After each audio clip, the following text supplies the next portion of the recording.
I'm Sarah, 29 years old, and I'm sitting in this courtroom watching my husband of 6 years laugh as he signs our divorce papers. Michael always thought I was just a naive small-town girl with no real ambition. Little did he know that while he was cheating on me with his coworker, I was building an empire right under his nose. The judge is about to read my financial statement, and I can't wait to see that smug smile disappear from his face. Before I tell you how my soon-to-be ex-husband's expression completely changed, let me know where you're watching from and hit that like and subscribe button if you've ever had to stand up for yourself when no one expected you to be capable. I was a small-town girl from Tennessee who moved to Nashville to study accounting at Vanderbilt University. I had big dreams of working in corporate finance despite my humble upbringing. My parents had always taught me the value of hard work and saving money, lessons that would prove invaluable years later. I met Michael at a coffee shop near the university campus. I was there studying for a financial analysis exam when he approached my table. He was a third-year law student from a traditional family of Nashville attorneys, and he radiated the kind of confidence that only comes from never having to worry about money a single day in your life. "You have potential. You just need the right guidance," were his first words to me, looking at my accounting textbook spread across the table. At the time, I thought it was a compliment. Now I realize it was both an insult and a preview of our entire relationship. He seemed perfect, ambitious, charming, successful, and apparently interested in me despite my ordinary background. Our romance was a whirlwind. Michael took me to restaurants I could never afford, weekend trips to Gatlinburg, and introduced me to a lifestyle I had only seen in movies. But from the beginning, he was constantly improving my tastes and social circle. He criticized my Target clothes, suggested I cut my hair in a more sophisticated way, and made subtle comments about my college friends being limited in worldview.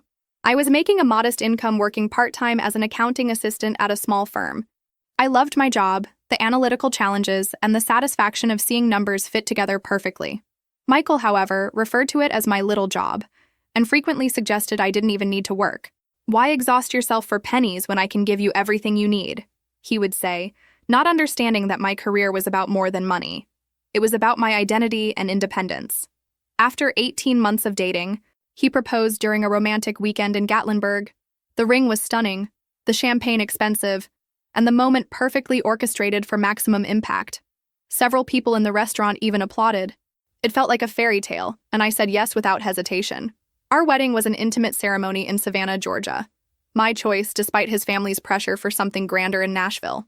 Looking back, I realized that was one of the few times I managed to hold my ground against the Shannon family expectations.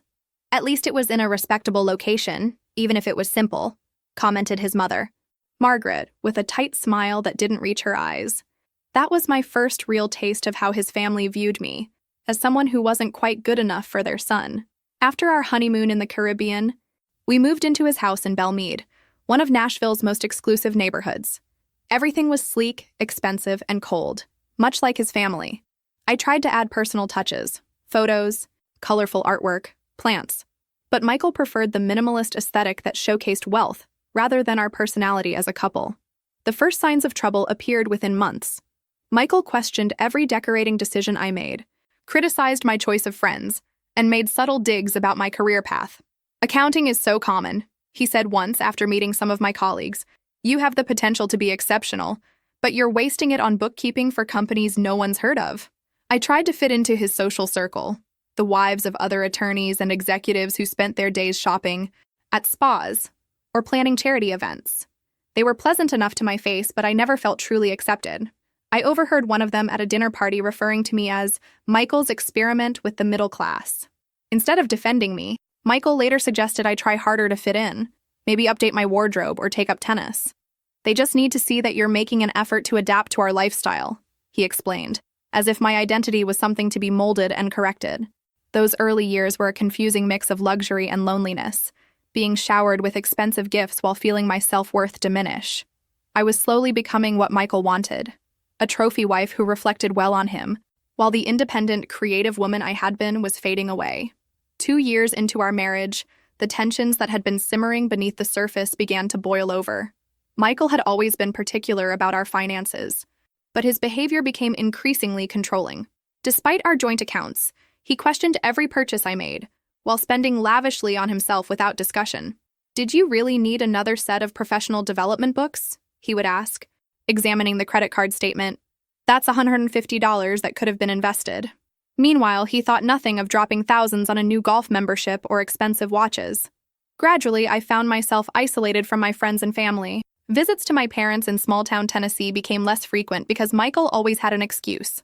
A work event, a dinner with clients, or simply that rural Tennessee is too provincial for my taste. My college friends stopped calling after Michael made it clear they weren't sophisticated enough for his home.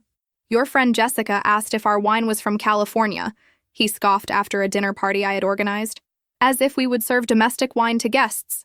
It's embarrassing, Sarah. My career, which had once been a source of pride, became a constant battleground.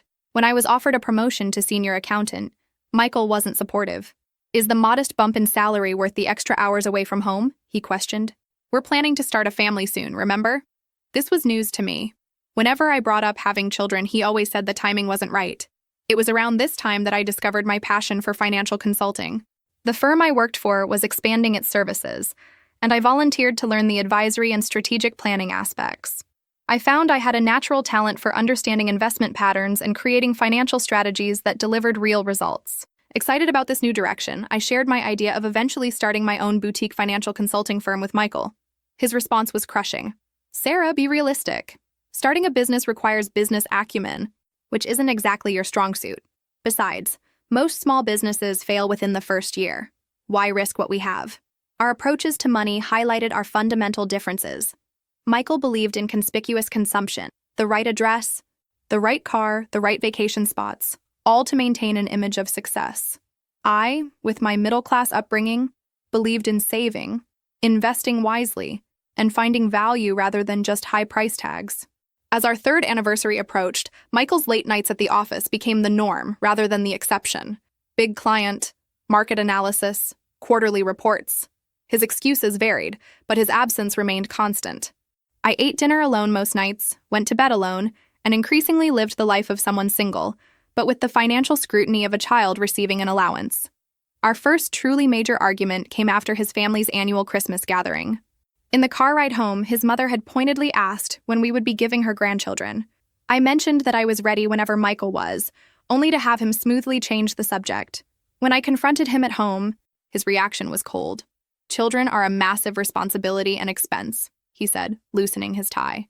With your modest career and my family's expectations, any child of ours would need trust funds, private schooling, the right connections. We're not there yet financially. Not there yet? I questioned, genuinely confused. Michael, you make 6 figures. Your family has generational wealth. What are we waiting for? His response was telling. My money isn't the issue. You still haven't established yourself properly. What would you contribute to a child's future? The hurt of his words festered for days. His dismissive attitude toward my career, insignificant, he called my salary during another argument, solidified something in me. I needed financial independence. Not just for myself, but for my sanity. That week, I opened a separate bank account at a different bank. I set up a small direct deposit from my paycheck, not enough that Michael would notice if he checked our joint accounts, but enough to start building something of my own. Simultaneously, I began educating myself on financial independence. I read books on investing, took free online courses on business management, and subscribed to newsletters about entrepreneurship. All of this I did in private browsing modes, careful not to leave digital breadcrumbs for Michael to discover. The woman who had once been swept off her feet by grand gestures and expensive dinners was slowly awakening to the gilded cage she lived in and planning her escape, one small step at a time. While Michael continued his late nights at work, I began laying the foundation for my independence. Using my growing separate savings, I registered a small business entity, Sarah Mitchell Financial Solutions, and built a simple but professional website showcasing my portfolio and services. My first challenge was finding time to work on my business without Michael knowing. I converted our rarely used guest bedroom into a home office, explaining to Michael that I needed a dedicated space for continuing education to advance at the firm. He barely paid attention to the change, dismissing my professional development as cute ambition rather than a serious endeavor. Just don't let it interfere with our social obligations, was his only concern. My first client came through a stroke of luck at our local coffee shop. I overheard Elena Rodriguez, the owner of a growing catering business, complaining about the expensive quotes she'd received from financial advisors. I can't afford $10,000 for a financial plan, but I'm losing money somewhere and can't figure out where, she told her business partner. I introduced myself, explained my background, and offered to help her at a fraction of the cost, with the understanding that I was building my portfolio. Elena took a chance on me, and the results exceeded both our expectations. I identified inefficiencies in her cash flow, restructured her payment terms with vendors, and created an investment strategy for her profits that increased her returns by 40% in the first quarter. The transformation was dramatic enough that she referred me to other small business owners in her network. Working with Elena not only gave me my first success story, but also a genuine friendship, something I had been missing in Michael's curated social circle. She was authentic, hardworking, and appreciated my skills in a way my husband never had. "You have a gift, Sarah," she told me over coffee one day. "You understand money in ways that help real people build real wealth. Don't let anyone tell you otherwise." I worked late nights while Michael was away on his increasingly frequent business trips. I converted our walk-in closet into a makeshift office for client calls, using blankets to dampen the sound. Every new client was both exhilarating and terrifying. Exhilarating because my business was growing. Terrifying because discovery would mean confrontation. The learning curve was steep. I made mistakes, undercharging for complex projects, occasionally overpromising on timelines. But I learned quickly. Each client taught me something new about running a business, about setting boundaries, about valuing my own expertise. I used my savings to invest in essential software and certifications, carefully hiding the charges among household expenses or making cash purchases. My client list grew steadily over the course of a year, primarily through referrals and word of mouth. Rather than spending the profits, I reinvested most of them back into the business and began setting aside a portion for strategic investments. Michael remained oblivious, attributing my increasing confidence to finally adjusting to our lifestyle rather than professional fulfillment. A pivotal moment came when I worked with a tech startup founder whose financial restructuring after my consultation helped her secure a major funding round. The success story was featured in a Nashville business magazine. I had to decline being mentioned by name, citing privacy reasons, but the credibility gave me access to larger clients. Through Elena, I met Patricia Chen, a serial entrepreneur who had sold her previous company for 8 figures and was launching a fintech startup. Initially hiring me for a small project, Patricia quickly became both a valued client and mentor. "You're charging too little for your expertise," she told me bluntly after reviewing my rate sheet. "Triple your prices and watch how your perceived value changes." She was right. When I raised my rates, instead of losing clients, I attracted more established businesses willing to pay for quality. Patricia also introduced me to the world of angel investing and strategic portfolio management. "Cash loses value sitting still," she explained. "You need to make your money work for you." Under her guidance, I began making strategic investments in emerging companies, including Patricia's new venture, which focused on AI-driven financial planning tools. I started with small amounts, but as my business grew, so did my investment portfolio. The exhilaration of watching both my business and investments grow was intoxicating. For the first time since meeting Michael, I felt truly alive, purposeful, and independent. I was building something valuable entirely on my own merits. Throughout this period, I maintained the appearance of being just Michael's wife at social functions. I nodded politely when his colleagues' wives discussed their shopping trips and charity committees. I attended his work dinners and played the supportive spouse role flawlessly, all while running a growing business from our home and making investment decisions that would alter the course of my life. My double life was exhausting but empowering. Each new client, each successful consultation, each investment return was a step toward the freedom I increasingly realized I needed, from my controlling marriage. 4 years into our marriage, the facade began to crumble. It started with a text message that appeared on Michael's phone while he was in the shower. A preview visible on his lock screen from someone named A that read, "Missing you already. Last night was..." The message disappeared before I could read more, but it planted a seed of suspicion that I couldn't ignore. Michael had been more distant than usual, often coming home smelling of unfamiliar perfume that he claimed was from hugging colleagues goodbye at networking events. Rather than confronting him immediately, I decided to investigate. I noted his patterns: the late Thursday meetings that always ran until after 9, the weekend conferences that never had websites I could find, the sudden increase in client dinners at a specific upscale restaurant downtown. The following Thursday, I told Michael I was visiting Elena to help with a special corporate event at her catering company. Instead, I parked my car near the restaurant he frequented and waited. At 8:30, his BMW pulled into the parking lot. 10 minutes later, a red Mercedes arrived, and a woman with blonde hair stepped out. Even from a distance, I recognized Amanda Walsh, his colleague from the law firm. I watched them embrace in a way colleagues never would, saw him kiss her in the parking lot before they entered the restaurant together. My hands shook as I took photos with my phone, my stomach a hollow pit of betrayal and confirmation.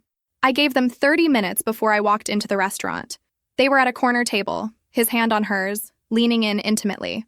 I approached silently, my heart pounding so loudly I was sure everyone could hear it. "This explains the late meetings," I said, my voice surprisingly steady. Michael jerked back, his face cycling through shock, guilt, and finally settling on annoyance at being caught. Amanda had the decency to look embarrassed, gathering her purse and mumbling something about using the restroom. "Sarah, this isn't what it looks like," Michael began, using the same smooth tone he employed with difficult clients. "Really? Because it looks like you're having dinner with your girlfriend while your wife thinks you're working." The conversation that followed was surreal. Michael offered a half-hearted apology, claimed it was just physical, and had the audacity to blame me for his infidelity. "You've been so wrapped up in your little accounting projects," he said, lowering his voice as neighboring diners began to notice our tension. "You've become boring, Sarah, unambitious. When was the last time you made an effort in our marriage?" I left the restaurant alone, driving aimlessly for hours before returning home. Michael came back past midnight, offering promises to end the affair, suggesting counseling, even proposing a second honeymoon. For reasons I didn't fully understand then, I pretended to consider reconciliation. "I need time," I told him, which wasn't a lie. I needed time, not to forgive him, but to plan my next steps. The weeks that followed were a masterclass in deception on both our parts. Michael became temporarily attentive, bringing flowers, suggesting date nights, while I began consulting with divorce attorneys during my supposed meetings with clients. Rebecca Torres, a formidable divorce attorney recommended by Patricia, laid out the reality of my situation. "Tennessee is an equitable distribution state," she explained. "Without a prenuptial agreement, the court will divide marital assets based on what they deem fair, not necessarily equal." I learned about our financial entanglements, the complexity of divorcing someone with family money, and the importance of documenting everything. "Knowledge is power, especially in divorce," Rebecca said. My cautious information gathering came to an abrupt halt when Michael discovered my browser history on our shared computer. I had forgotten to use private browsing for one search: Tennessee Divorce Asset Division Process. His rage was immediate and frightening. He cornered me in our kitchen, waving his phone with the screenshot he'd taken. "Is this what you've been doing? Planning to divorce me and take my money?" His face was red, a vein pulsing in his forehead. "Let me make this clear, Sarah. You'll have nothing without me. Nothing. My family's lawyers will make sure of it." I remained calm, which only infuriated him more. "I'm not planning anything, Michael. I was just researching after what happened. Wouldn't you do the same?" He seemed mollified by my explanation, but the threat lingered between us. That night, I moved all my important business documents to secure cloud storage and began transferring digital records to drives I kept in a safety deposit box Michael knew nothing about. The final discovery came 3 weeks later. While organizing our closet, a task Michael never participated in, I found a jewelry receipt tucked inside his dress shoes. It was from Tiffany & Co., dated 2 months prior, for a diamond tennis bracelet costing nearly $12,000. I had never received such a gift. Even knowing about the affair, this evidence of his tangible investment in another woman stung in a way I hadn't expected. The receipt showed he had spent our money, supposedly our money, on Amanda. Before I could process this new betrayal, I heard the front door open. Voices. Michael and a woman laughing in our entryway. I remained frozen in our closet as they entered our bedroom, clearly not expecting me home in the middle of the day. I stepped out to find Michael and Amanda embracing at the foot of our bed, the bed we had shared for 4 years. "Sarah!" Michael exclaimed, not bothering to step away from Amanda. "You're supposed to be at work." "I took a half day," I replied, surprised by my own composure. Clearly, I should have called first. What followed was not the emotional confrontation movies had prepared me for. Instead, Michael became coldly pragmatic. "Well, this saves me having to have a difficult conversation," he said, straightening his tie. "I want a divorce, Sarah. Amanda and I are planning a future together." His confidence was absolute as he outlined his terms. He would generously allow me to keep my personal items and a small settlement that would help me get back on my feet. The house, our investments, even the furniture we had purchased together would remain his. "My lawyers will be in touch," he concluded, seemingly confused by my lack of hysteria or pleading. You should find somewhere else to stay starting tonight. Actually, I said, as this is still legally my residence too, I'll be staying. You and Amanda are welcome to find a hotel. His face darkened at my defiance, but Amanda tugged at his arm. Let's go, Michael. We can deal with this later. As they left, Michael turned back with one parting shot. You'll regret not taking my generous offer. By the time my lawyers are done, you'll be lucky to afford a trailer park in the worst part of Nashville. I closed the door behind them, leaned against it, and for the first time since discovering his affair, I smiled. Michael had no idea what was coming. The day after I caught Michael and Amanda in our bedroom, he moved most of his clothes and personal items out of the house. I changed the locks that same afternoon, legally questionable, but it gave me time to properly document our belongings before he could remove anything valuable. Michael's assumption about my financial naivety quickly became apparent in the initial settlement offer his lawyer sent over, a one-time payment of $50,000 and 6 months of living expenses. In exchange, I would make no claims on any of our other assets, including the house I had helped furnish and maintain over 4 years. He's testing the waters, Rebecca explained when I showed her the offer. He's assuming you don't know your rights or the true extent of your marital assets. With Rebecca's guidance, I formally rejected the offer and began the process of financial discovery, a legal mechanism requiring both parties to disclose all assets and liabilities. Michael's response was to have his lawyer delay and obfuscate at every turn. This is a standard tactic, Rebecca assured me. They're hoping to drain your resources and patience until you accept less than you deserve. What Michael didn't realize was that I wasn't depending on his disclosures. I had been tracking our joint finances meticulously for years, including accounts he thought I didn't know about. More importantly, I had my own growing resources that he knew nothing about. After careful consideration and consultation with Rebecca, we made a strategic decision. I would temporarily withhold the true scope of my business and investments during the initial phases of negotiation. Tennessee law generally considered businesses started during marriage to be marital property. But Rebecca identified a potential exception based on the fact that Michael had actively discouraged my business and provided no support, financial or otherwise, in its creation. We'll disclose everything at the right time, she assured me. But for now, let's let him believe his own narrative about you. While the legal process inched forward, Michael launched a social offensive. Mutual friends began avoiding my calls. Invitations to social events dried up. Even our neighbors, who had always been friendly, became coldly professional.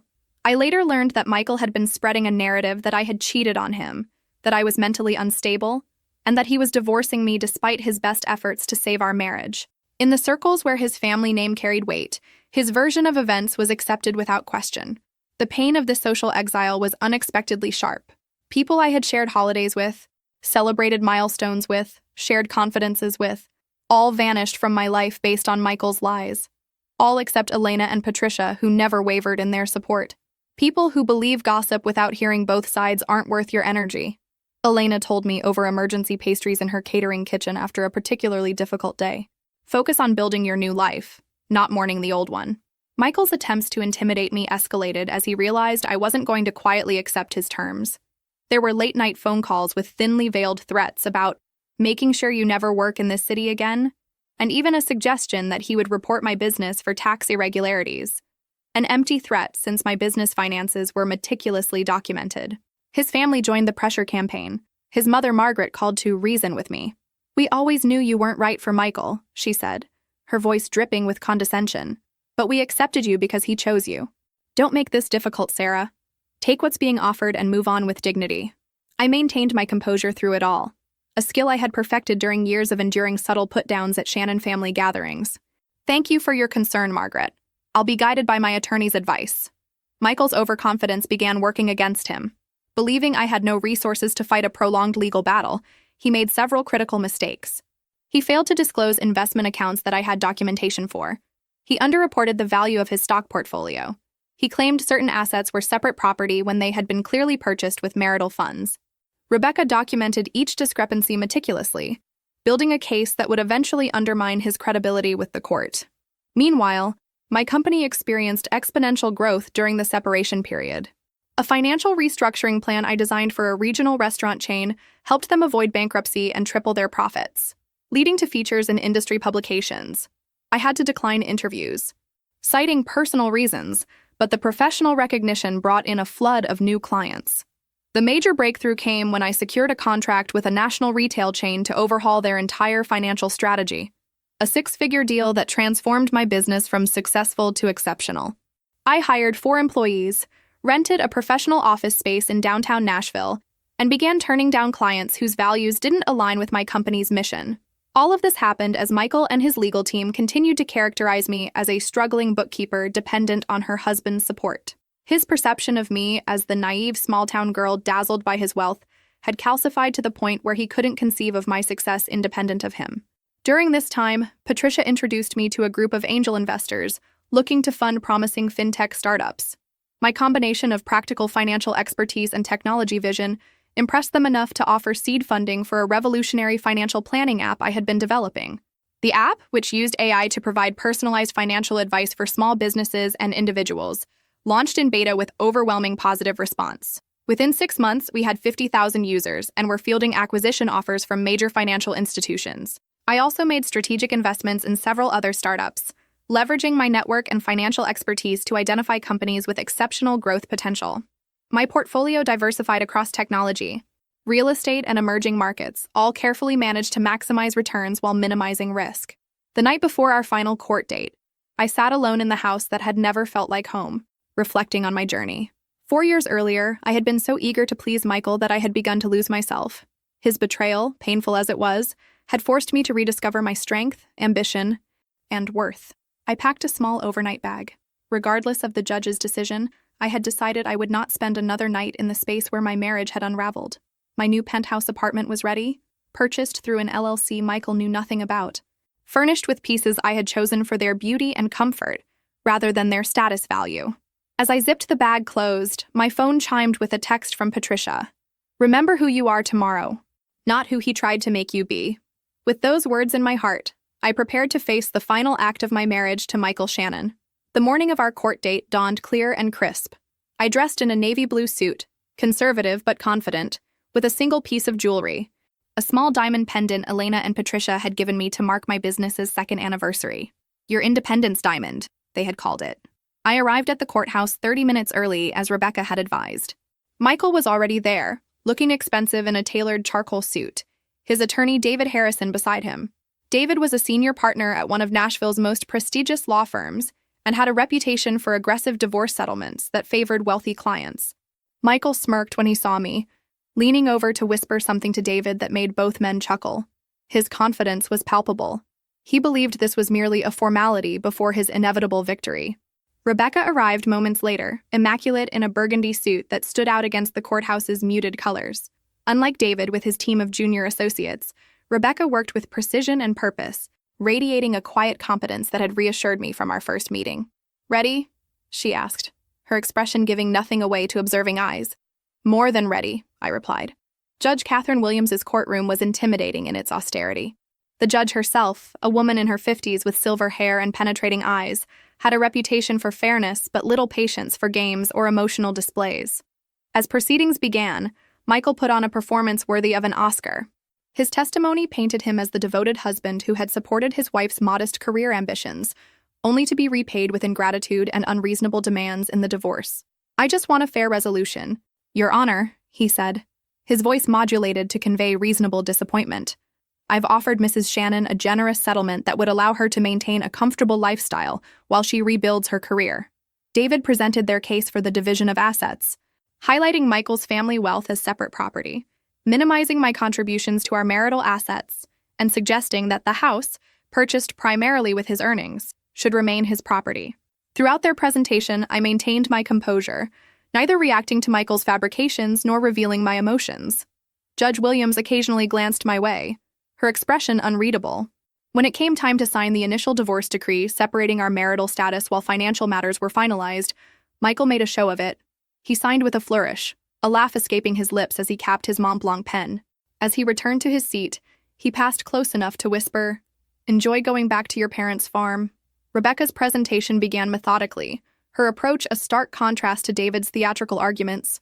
She presented evidence of Michael's financial deceptions during our marriage, the hidden accounts, the lavish spending on Amanda, the pattern of financial control. "Your Honor," Rebecca said, "Mr. Shannon has not been forthcoming about the full extent of marital assets as required by Tennessee law."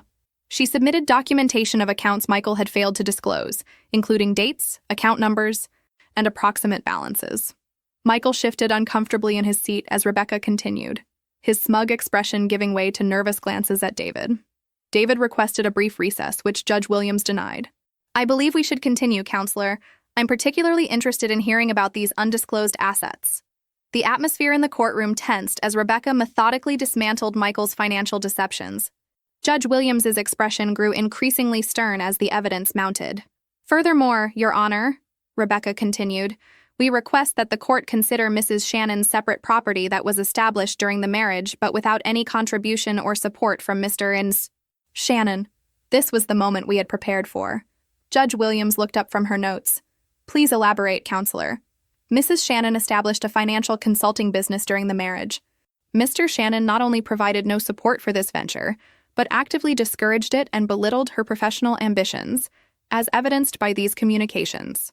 Rebecca presented emails and text messages where Michael had dismissed my business as a hobby and discouraged my entrepreneurial goals. Judge Williams reviewed the documents carefully before addressing me directly for the first time.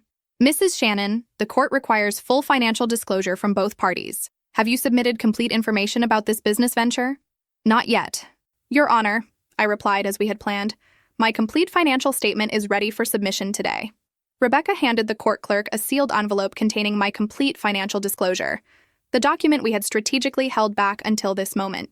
"I request that the court review Mrs. Shannon's financial statement before making any determinations about asset division," Rebecca said. Judge Williams nodded and opened the envelope. The courtroom fell silent as she read, her eyebrows rising slightly, the only indication of surprise from the otherwise composed judge. After what felt like an eternity, Judge Williams looked up. "For the record, I will read the summary of Mrs. Shannon's assets." My heart pounded as she began to read. "Sarah Mitchell Financial Solutions, a financial consulting firm established 3 years ago. Current valuation based on revenue, contracts, and intellectual property, $2,100,000. Michael's head snapped up, his expression of disbelief almost comical. "Investment portfolio, including technology stocks, real estate, and startup investments, $1,900,000. Michael gripped the table, his knuckles white. "Real estate holdings, 2 properties purchased within the last 18 months, valued at $200,000. By now, Michael looked physically ill. His face drained of color, his body rigid with shock. Beside him, David was frantically whispering, but Michael seemed unable to process what he was hearing. "Total disclosed assets, $200,000, Judge Williams concluded. The courtroom remained silent. Michael stared at me as if seeing a stranger. In that moment, I felt no triumph, no vindication, just a profound relief that the truth was finally on record. Judge Williams broke the silence. "Mr. Shannon, do you wish to revise any of your previous statements regarding Mrs. Shannon's financial dependence on you?" Michael seemed incapable of speech. David stood quickly. "Your Honor, we were unaware of these assets. We contend that as they were acquired during the marriage, Mr. Shannon is entitled to an equitable portion." Rebecca was prepared for this argument. "Your Honor, we direct the court's attention to the prenuptial agreement signed by both parties prior to marriage, specifically Clause 15. This was our ace.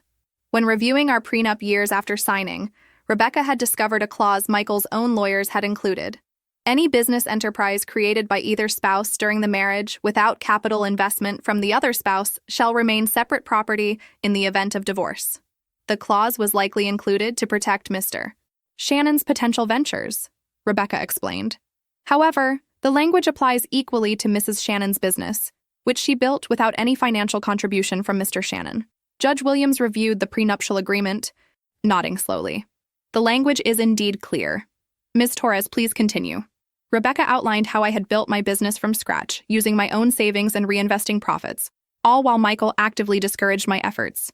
She presented statements from clients and mentors attesting to my independent work and business acumen. Throughout Rebecca's presentation, I watched Michael. The man who had laughed while signing our divorce papers just hours earlier now sat frozen, his confident demeanor shattered. Amanda, who had been sitting in the gallery, slipped out of the courtroom, her expression unreadable. Judge Williams took 20 minutes to review all documents before delivering her ruling. When she returned, her decision was clear. Based on the evidence presented and the terms of the prenuptial agreement, the court finds that Sarah Mitchell Financial Solutions and the resulting investment portfolio constitute separate property belonging solely to Mrs. Shannon. Michael made a strangled sound, somewhere between a gasp and a protest. Furthermore, Judge Williams continued, given Mr. Shannon's failure to fully disclose marital assets as required by law, the court is inclined to view the division of remaining marital assets in a light more favorable to Mrs. Shannon. The rest of her ruling was a blur of legal terms, but the outcome was clear. I would keep my business, my investments, and my properties. Additionally, I would receive a greater portion of our actual marital assets due to Michael's deception. The house would be sold with proceeds divided according to the judge's formula, which heavily favored me. As we stood to leave, Michael approached me, his lawyer trying unsuccessfully to hold him back. "You planned this," he hissed, his face contorted with rage and humiliation. "All these years you were just waiting to take me down." I looked at the man I had once loved, now a stranger consumed by his own narrative of victimhood. "No, Michael. I built something while you were busy destroying what we had. That's the difference between us." Rebecca gently guided me away, leaving Michael standing alone in the emptying courtroom, the remnants of his superiority complex lying in shambles around him. Walking out of the courthouse that day felt less like a victory and more like liberation. The weight of deception, both Michael's and my own necessary secrecy, lifted from my shoulders with each step down those marble stairs. Today, my company has expanded internationally. My investments continue to grow, and I've used my resources to establish a foundation helping women achieve financial independence. Michael attempted reconciliation once he knew my net worth, but I had moved far beyond the woman who once sought his approval.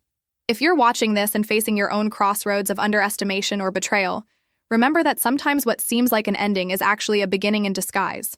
Your worth isn't determined by someone else's inability to see it. Have you ever had someone underestimate you only to prove them spectacularly wrong? Share your story in the comments below.